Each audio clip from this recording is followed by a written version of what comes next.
Wesh les potes, c'est Amaro, bienvenue dans cette nouvelle vidéo qui traitera comme sujet principal la curiosité. Je pense que c'est un sentiment que je ressens, que nous ressentons tous au quotidien, et je pense que c'est le plus beau sentiment puisque c'est celui qui tire l'humanité vers les hauts, que ce soit en sciences, en technologie, en architecture, en art, en sciences sociales, en mathématiques et dans tous les autres domaines, puisque c'est celui qui nous permet de viser plus haut, d'aller plus loin, de dépasser les limites du savoir et de la connaissance. Et vu que c'est un sentiment que je ressens et que vous ressentez, je me suis dit pourquoi pas allier l'utile à l'agréable et nous pencher sur un site de questions-réponses histoire d'en apprendre un peu plus sur le monde qui nous entoure. Ce site de questions-réponses, peut-être que vous le connaissez, peut-être que vous le connaissez pas. En tout cas, il a été mis en lumière par un youtubeur qui s'appelle Cora. Ce site s'appelle Joyka, https://joyka.com, et c'est un site de questions-réponses un peu sous forme d'un forum, un peu à la Reddit et tout. Et sur joyka.com, vous pouvez poser tout un tas de questions pertinentes, des gens, des experts qui ont des connaissances et tout. Et des gens, des experts qui ont des réponses et tout à vos questions vous répondront. Et c'est le but de cette vidéo, d'apprendre et de partager ce que j'apprends avec vous, histoire qu'à la fin, on en ressort tous plus intelligents, plus cultivés, plus éloquents, plus enrichis. Et je pense que c'est déjà pas mal, ok? Oui, mets-moi une fessée. Oh, oui. Bref, bon visionnage les frères.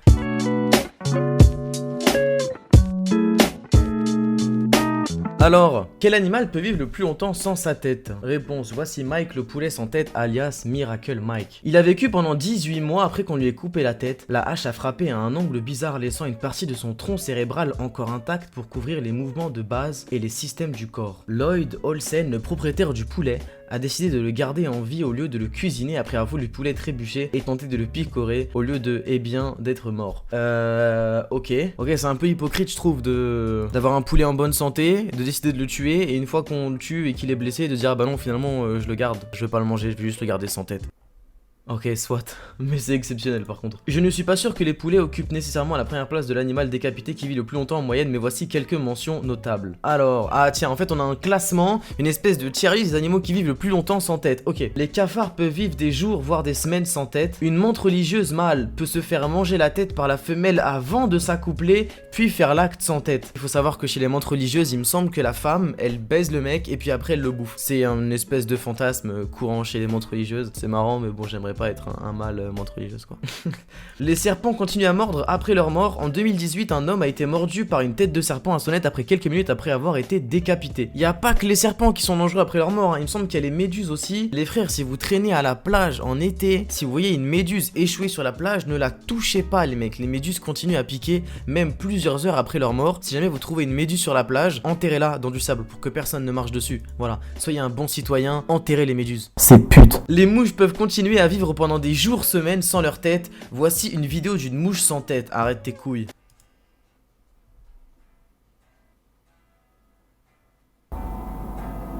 Et mec, c'est exceptionnel wesh. En fait je sais pas si c'est flippant ou si c'est exceptionnel ou les deux. En plus regardez, ils sont en train de préciser qu'elle est en train de se nettoyer les ailes. Ça veut dire que même sans tête, elle a conscience qu'elle doit se nettoyer. Est-ce que ça veut dire que l'instinct d'un animal il est inscrit dans son ADN et pas dans son cerveau? Mais attends, mais ce serait fou. Peut-être que c'est le cas, j'en sais rien.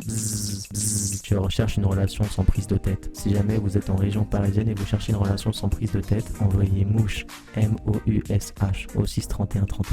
2 € le SMS plus prix d'un appel local. L'axolote peut générer parfaitement des membres entiers, la queue, la mâchoire, des parties de sa tête, le cerveau et des parties de sa colonne vertébrale. Oui, je me souviens, l'axolote c'est comment ça s'appelle? C'est l'animal qui ressemble un peu à un Pokémon. Vous l'avez déjà vu ou pas? C'est un animal qui ressemble vraiment à un Pokémon. Regardez.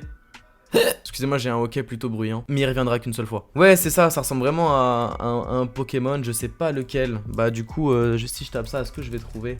Exactement, il ressemble à ça, il ressemble à ce truc là, un espèce de spermatozoïde avec des antennes et une petite bouche. Ok, bah trop cool wesh, trop cool. D'ailleurs j'ai une petite anecdote par rapport à ça, bon je sais pas si ça a un rapport ou pas. J'avais parlé à un gynécologue un jour et il m'avait dit que un jour il avait fait accoucher une femme, l'enfant de cette femme avait eu une malformation et que l'enfant n'avait pas de cerveau, il avait juste un espèce de liquide dans la tête et que malgré tout l'enfant, ses premiers réflexes c'était de chercher à téter le sein de sa mère. Le gynécologue m'a dit qu'il était choqué, tu vois. Il était choqué que l'enfant il ait comme premier réflexe d'essayer de téter le sein de sa mère sans cerveau. Ça veut dire que l'information elle est pas venue de...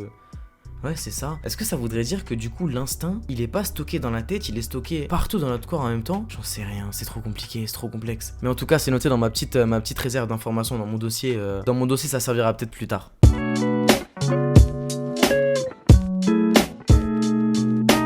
Ah, ça c'est une question qu'on s'est tous posée et qui revient souvent. Est-ce que vous connaissez ce mème un peu qui dit que en gros quand vous êtes dans un immeuble, vous savez un immeuble de 30-40 mètres et que l'immeuble commence à prendre feu et que vous êtes employé au je sais pas 50, 60e étage et que le feu se propage, arrive à votre étage et que votre seul moyen de survie c'est de sauter et de ne pas mourir. Et en gros ce que les gens disent sur internet ou ce que vous avez probablement imaginé c'est qu'il suffisait de prendre une chaise, de grimper sur la chaise et de sauter, d'être en chute libre. Et qu'en gros tout ce qu'on a à faire avant l'impact c'est de sauter pour avoir en gros une chute vous savez de 1 mètre et pas de 400 mètres. Et en gros voilà ça c'est un running guide internet etc. Est-ce que vous avez déjà entendu parler de ça ou vous y avez déjà pensé? Bon je vous entends pas mais vous pouvez me répondre dans les commentaires. Et ben en gros ça va parler d'une situation qui est à peu près similaire. En gros ça concerne l'ascenseur.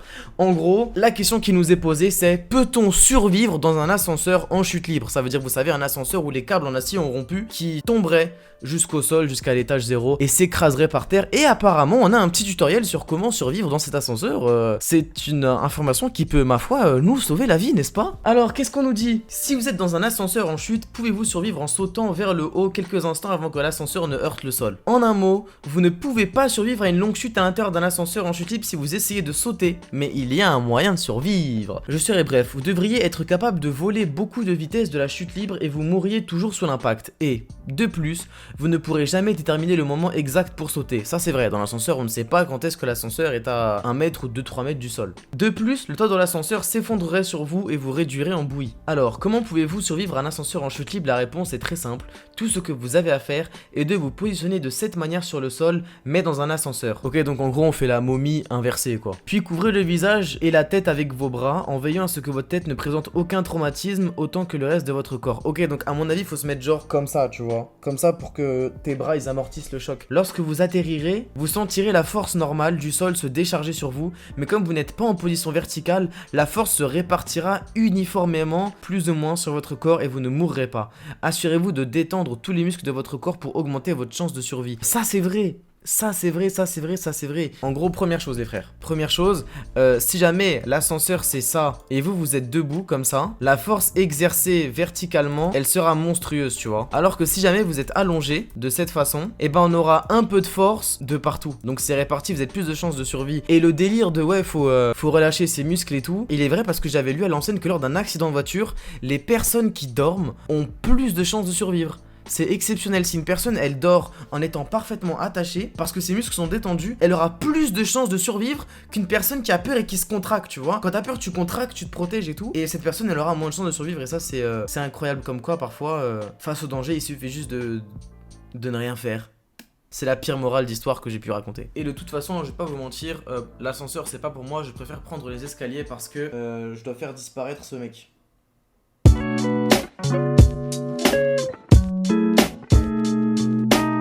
Celle-là, je crois qu'elle peut littéralement me sauver la vie. Et sauver la vie d'absolument tous les porteurs de lunettes qui nous regardent. Avez-vous l'habitude ou une astuce que vous êtes le seul à avoir? Les porteurs de lunettes connaissent tous ce problème qui les handicape depuis l'obligation de port du masque. L'air humide qui sort de la bouche, emprisonné dans le masque, remonte par le haut et se faufile sous les verres. Résultat, les lunettes sont embuées et les yeux se retrouvent masqués eux aussi. Oui. Merde! Et je sais de quoi je parle. Mais apparemment, ce monsieur ici aurait une astuce pour trouver une solution à ce problème. Qui est mieux placé qu'un chirurgien pour qui le port du masque n'est pas une nouveauté? Daniel Efferman, un chirurgien de Chicago, a partagé son astuce sur Twitter et il ne s'attendait pas à ce qu'elle fasse le tour du monde. Il faut dire qu'elle est simple et efficace. Il suffit de scotcher le masque sur le nez à l'aide d'un sparadrap. On va tester tout de suite. Je n'ai pas de sparadrap, par contre, j'ai du scotch. J'ai du scotch et nous allons tester immédiatement. Hop. Ok. Et là, le but, ça va être de coïncider l'arête du nez avec le masque. Je vais retirer mes lunettes pour ça. Je crois que j'ai réussi, fais voir. Ça fonctionne, merde. Bon, ça fonctionne, je dirais que ça fonctionne à 80%. Par contre, sur l'échelle du flow, je pense que j'ai perdu une trentaine de points. Mais c'est déjà pas mal.